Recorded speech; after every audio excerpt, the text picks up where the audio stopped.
Terima kasih Anda terus di Mata Najwa. Malam ini kita bicara soal menteri, siapa saja calon menteri, dan masih bersama kita Wakil Presiden Republik Indonesia Bapak Yusuf Kalla. Pak JK, banyak yang sudah menunggu Pak, kapan persisnya akan diumumkan Kabinet Jokowi JK? Iya, seperti saya katakan tadi, kan harus kita rampungkan bukan hanya nama, tapi keseimbangan dan harmoninya, tetap mengecek keahliannya dan backgroundnya. Tentu dibutuhkan 1-2 hari lagi lah, sehingga akan lebih mantap, karena ini kan untuk bekerja 5 tahun ke depan kan. 1-2 hari artinya Kamis atau Jumat Pak? Saya kira minggu ini. Masih dalam minggu ini? Tunggu aja lah Pak. Nah, iyalah, itu sudah tidak sabar ingin tahu Pak. Kalau begitu Pak JK, kalau waktunya pun masih rahasia. Minimal yang malam ini ada di Mata Najwa Pak. Ada Mas Romi, Mas Yudi, Mbak Eva, 3 politisi. Namanya masuk tidak Pak?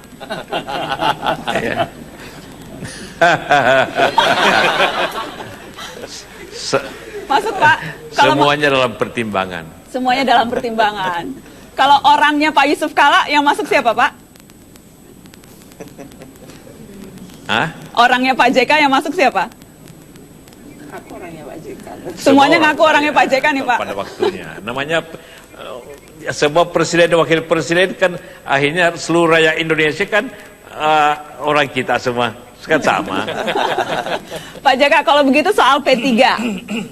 Ada ketua umumnya di studio Mata Najwa. Apakah P3 resmi dipertimbangkan nama-namanya karena sudah mengatakan bergabung dalam koalisi Jokowi JK?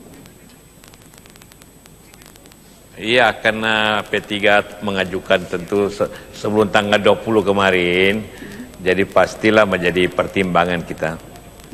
Dapat berapa kursi Pak jatahnya P3? Wah, lagi dihitung. Lagi dihitung. Pak JK, apakah jika Anda membandingkan Pak dengan 10 tahun yang lalu pada saat proses pembentukan kabinet, dinamikanya tampaknya berbeda ya Pak? Apa faktor utama yang membuat kali ini tampaknya, setidaknya dari luar, tampaknya sangat berhati-hati Jokowi JK? Sama, 2004 itu juga sama. Itu 2004 setengah jam sebelum pengumuman juga masih ganti, karena ada yang tidak cocok begitu. 1,5 jam sebelum diumumkan, sehingga diumumkan kan jam 11 malam, setengah 11 baru rampung. Jadi sama aja. Sampai detik-detik terakhir masih bisa berubah. Perlu dicek satu persatu. Sampai detik-detik terakhir. Oh iya, karena siapa tahu ada informasi yang datang belakangan bahwa ini lebih baik daripada ini atau gimana, itu memang atau tidak cocok, atau kemudian dapat laporan dari berbagai pihak. Tentu kita harus sesuaikan dengan itu.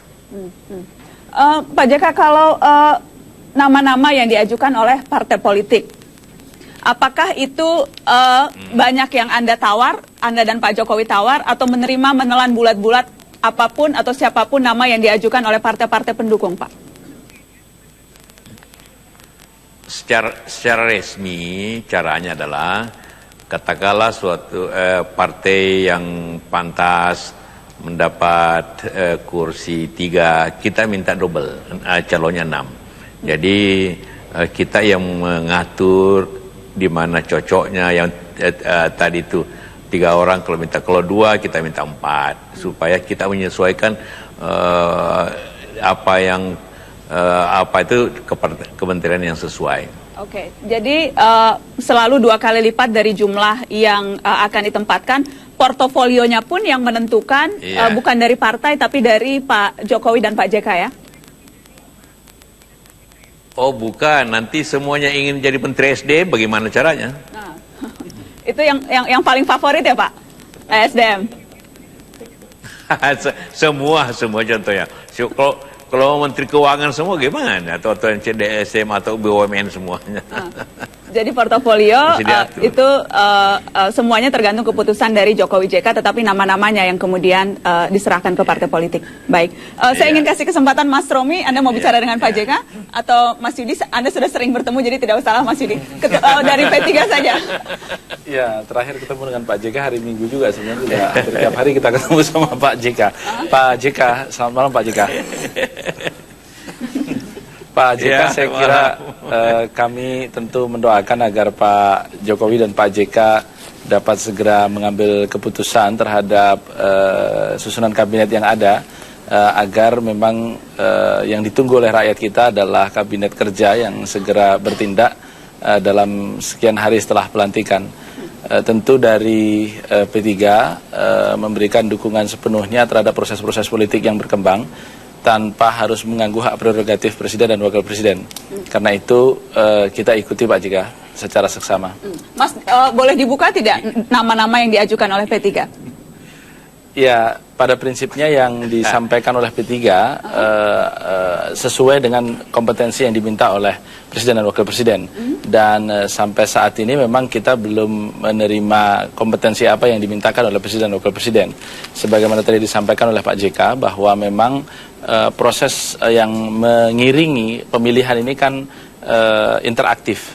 Artinya kita tidak bisa kemudian kita menyodorkan nama, kemudian ternyata tidak cocok kompetensi atau portofolio yang diberikan begitu. Karena itu portofolio apa yang diberikan, maka kemudian akan kita sediakan kader-kader terbaik yang kita miliki. Oh, jadi sampai sekarang belum nih?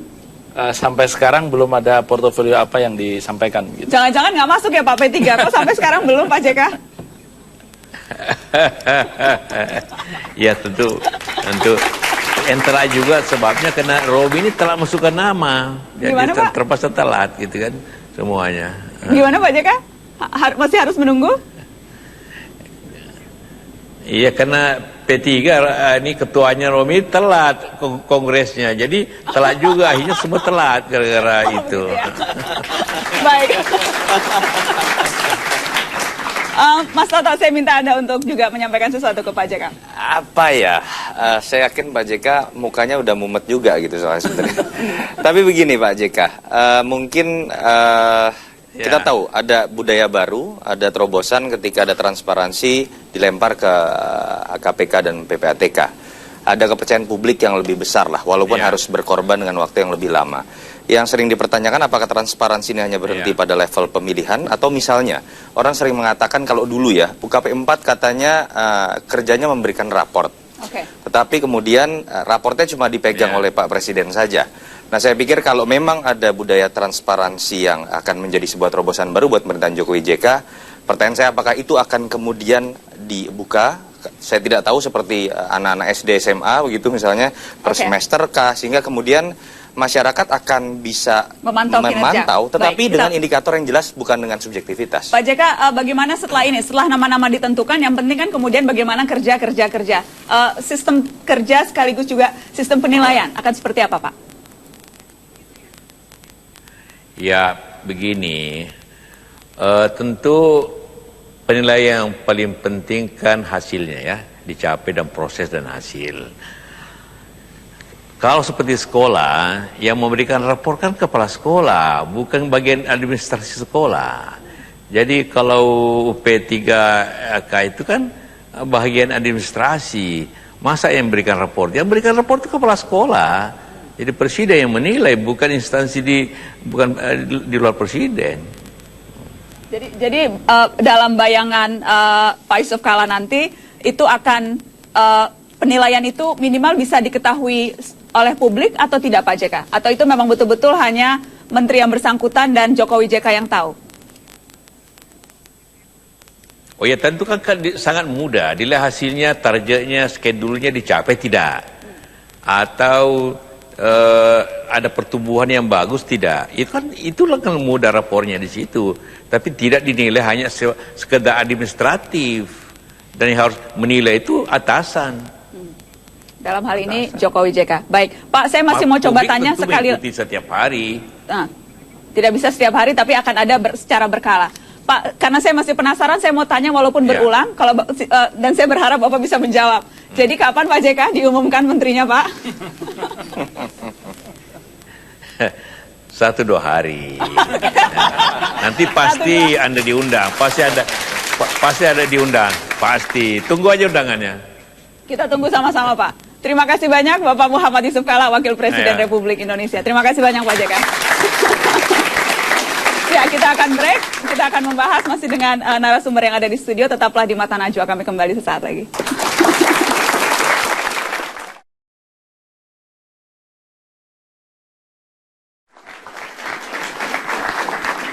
Ya, terima kasih Anda masih di Mata Najwa. Jokowi pilih menteri. Yang jelas pemirsa, salah seorang yang duduk di meja Mata Najwa malam ini kemarin sudah dipanggil oleh Pak Jokowi ke istana, Mas Yudi Krisnandi. Saya ingin tanya, ceritanya seperti apa Mas Yudi dipanggil ke istana? Dari awal dulu, yang menghubungi Anda siapa dan dibilangnya apa, sampai di dalam ngomong apa? Tolong buka-bukaan. Ketemu Pak Jokowi tidak diinterogasi, ketemu Najwa di fit and proper test. Mau tahu ceritanya, Yang telepon siapa Mas untuk datang? Pagi-pagi itu saya mau ngajar, mau ke kampus. Ditelepon oleh Mas Hasto, dihubungi. Mas Yudi, kalau bisa hari ini jangan jauh-jauh dari Jakarta. Enggak, saya bilang, saya paling jauh di Pasar Minggu. Di sekitar istana katanya. Barangkali sewaktu-waktu dipanggil oleh Pak Presiden. Ya saya ikut kan. Saya menunggu di kantor DPP Partai Hanura, kan tidak jauh dari istana. Kira-kira pukul 1:04 ditelepon kembali oleh Mas Andi Wijayanto. Diminta untuk segera datang ke Istana Merdeka. Tidak dijelaskan maksudnya apa, hanya suruh datang begitu ya? Ya, dipanggil Bapak Presiden. Anda udah deg-degan tuh waktu itu? Enggak, biasa aja. Oh. Karena sudah tahu ya? Karena apakah memang karena nama Anda sudah resmi diajukan oleh Partai Hanura? Partai Hanura sudah menyampaikan nama-nama calon menteri kabinet yang diminta oleh Bapak Presiden dan Wakil Presiden tanggal 11 September. Jadi yang pertama sudah cukup lama. Dan disampaikan langsung oleh Pak Wiranto kepada Pak Jokowi dan Pak Yusuf Kalla. Ada berapa nama yang diajukan waktu itu? Saya tidak tahu persis berapa ya, karena suratnya tertutup. Yang menyampaikan Pak Wiranto langsung, yang pasti mungkin lebih dari 5 nama ya. Lebih dari 5 nama. Tetapi sampai malam ini paling tidak baru Anda dari Partai Hanura yang dipanggil ke istana.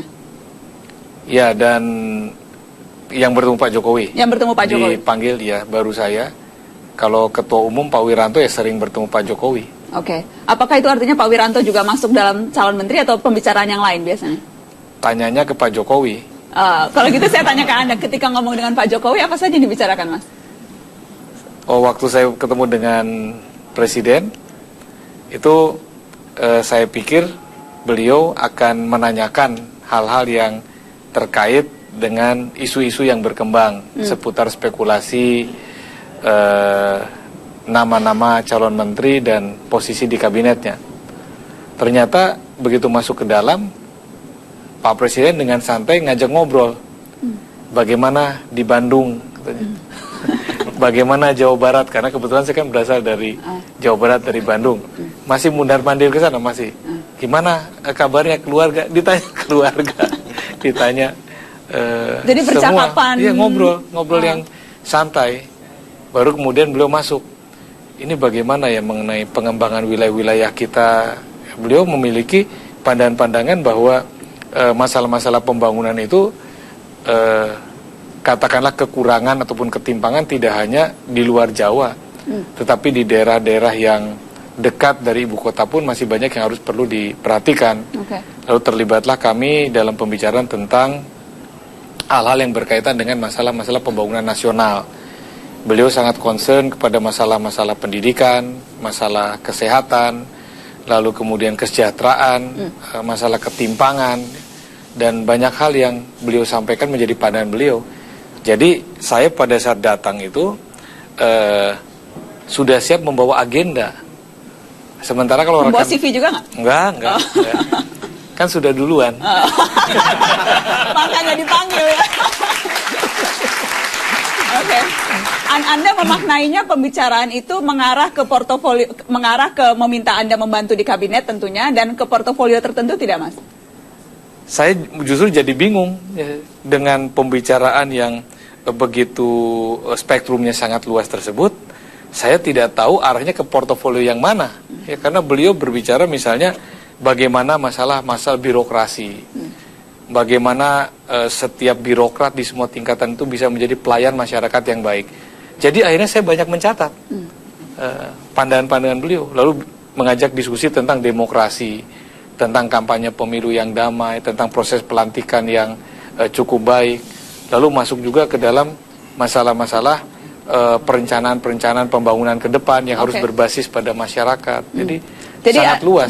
Jadi dan Anda juga tidak enak ya. Jadi saya menteri apa nih Pak? Anda juga tidak enak nanya gitu Mas.